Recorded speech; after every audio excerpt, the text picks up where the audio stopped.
گا، جھوٹ بولے گا، یہ امکان رہتا ہے. اس لیے اس طرح کی باتیں نہ کی جائیں. اس کو گناہ ملے گا تو اس کو گناہ، جب تک کنفرم نہ ہو جائے.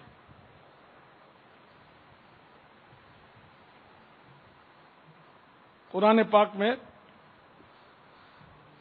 پارہ 12 آیت الزمر اور پارے 12 کی بالکل پہلی آیت ہے، فَمَنْ أَظْلَمُ مِمَّنْ كَذَبَ عَلَى اللَّهِ، تو اس سے بڑھ کر ظالم کون جو اللہ پر جھوٹ باندھے. یہاں اس کی تفسیر میں لکھا ہے، نور العرفان مفتی احمد یار خان نعیمی رحمۃ اللہ تعالی علیہ فرماتے ہیں کہ اس طرح کے اللہ کے لیے اولاد یا شریک ثابت کرے، اللہ پر اس طرح جھوٹ باندھے کہ اللہ کے لیے اولاد یا شریک ثابت کرے، پھر کہے کہ ہم کو رب نے یہی حکم دیا ہے، تو یہ اللہ تعالیٰ پر بہت بڑا جھوٹ باندھنا ہوا. معلوم ہوا کہ جھوٹ قولی بھی ہوتا ہے، عملی بھی، اعتقادی بھی، مگر سب سے بڑا جھوٹ اعتقادی ہے. تو اس آیت سے مراد تو وہ کفار اس کے مخاطب ہیں کہ وہ اللہ تعالیٰ کے لیے اولاد کا دعویٰ کرتے ہیں، اللہ تعالیٰ کے لیے شریک کا دعویٰ کرتے ہیں کہ اللہ ایک نہیں ہے، اس کے اور بھی شریک ہے معاذ اللہ. تو اس لیے ان کو تنبیہ کی گئی کہ فمن اظلم ممن کذب علی اللہ، تو اس سے بڑھ کر ظالم کون جو اللہ پر جھوٹ باندھے. اللہ تعالیٰ نے کہاں اپنا کوئی شریک بیان فرمایا، کہاں فرمایا کہ میری بھی کوئی اولاد ہے. تو یہ ہے تو اعتقاد کے اعتبار سے کفار کے لیے. گفتگو میں جھوٹ باندھنا کوئی جائز نہیں ہو جائے گا، اللہ تعالیٰ کی طرف جھوٹی بات منسوب کرنے کی اجازت نہیں ہے. اب جیسے کہ ایک پرچہ میں نے دیکھا تھا، اب بھی بٹتا ہوگا کہ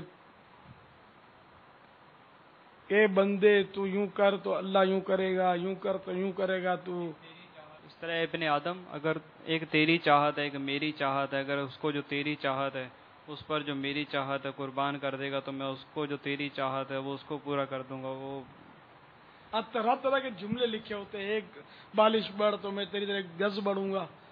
یہ تو شاید احادیث کا مضمون ہے شاید، ہے نا. تو اس کے علاوہ بھی اور باتیں ہیں کہ جو حدیثوں کا مضمون نہیں ہے لیکن وہ بس وہ لفاظیاں ہیں.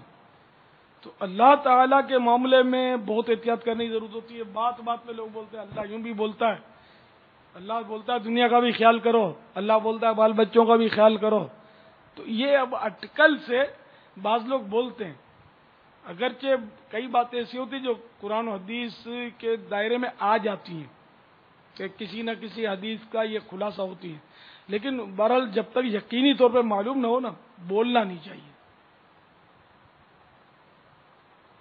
اور ویسے ہی بچوں کے ساتھ جھوٹ بولنا یہ بھی خراب، جیسا کہ وہ ایک حدیث سے پاک ہے کہ سرکار صلی اللہ تعالی علیہ وآلہ وسلم کی موجودگی میں کسی صاحبہ نے اپنے بچے کو بلایا، بولا آ تجھے کچھ دوں گی. تو آپ نے فرمایا صلی اللہ تعالی علیہ وآلہ وسلم سے کیا دو گی؟ عرض کی میں اسے کھجور دوں گی. ارشاد فرمایا کہ اگر تو کچھ نہ دیتی تو تیرے ذمے جھوٹ لکھا جاتا. تو کھجور دینے کی نیت سے بلایا تو وہ جائز تھا. لیکن آج کل بولتے نا بیٹا یوں کر لے تو تجھے ہوائی جہاز دلا دیں گے، تجھے یہ دلا دیں گے، تجھے گڑیا دلا دیں گے. تو یہ خالی وہ دلا سے ہوتے ہیں، 12 دلا سے ہوتے ہیں، دلانا کچھ نہیں ہوتا، خالی بہلانا مقصود ہوتا ہے. تو یہ پھر جھوٹ ہے. تو اس لیے اس سے بچنا چاہیے. دوسرا سوال تھا امامہ استنجا خانے میں لے جا سکتے ہیں یا نہیں. یہ ہے ایک، اس کا بھی ایک طبقہ ہے کہ ادب میں اتنا غلو کرتا ہے کہ امامہ استنجا خانے کے باہر رکھ جاتے ہیں. میں نے ایک شہر میں دیکھا تھا، ہم کسی ملک میں گئے تھے، جس کو دیکھو امامہ استنجا خانے کے باہر رکھ جائے. بھائی کیوں تھی؟ سنت ہے. پھر خیر میں نے سمجھا دیا، سمجھ میں نے یہ کیا، یہ بھی سنت ہے، اس کو یہاں کا اس کو کیوں لے جاتے ہو ساتھ بھائی؟ خیر پھر زلفیں بھی تو سنت ہے، اس کو بھی نہیں لے جانا چاہیے، تو کرے کیا؟ بلکہ پورا وجود انسان کا مکرم ہے، معزز ہے، اس کو بھی استنجا خانے میں نہیں بھیجنا چاہیے، تو بچا کیا پھر؟ تو یہ لوگوں کا ہمارا ذہن ہوتا ہے کہ امامہ سنت اس لیے نہیں لے جانا چاہیے، تو اپنے وجود پر کئی سنت ہیں، کپڑے بھی تو سنت کے مطابق ہیں، تو اس کو بھی نہ لے جائے پھر، لباس کو بھی۔ تو امامہ بے شک سنت ہے، لیکن استنجا خانے میں ننگے سر جانا بھی تو وہ مناسب نہیں ہے۔ ننگے سر استنجا خانے میں جانے سے غالباً تنگ دستی آتی ہے، تو امامہ سر پر ہو تو استنجا خانے جا سکتے ہیں، کوئی ممانعت نہیں۔ واللہ تعالی اعلم ورسولہ اعلم عز وجل، وصلی اللہ تعالی علیہ وآلہ وسلم۔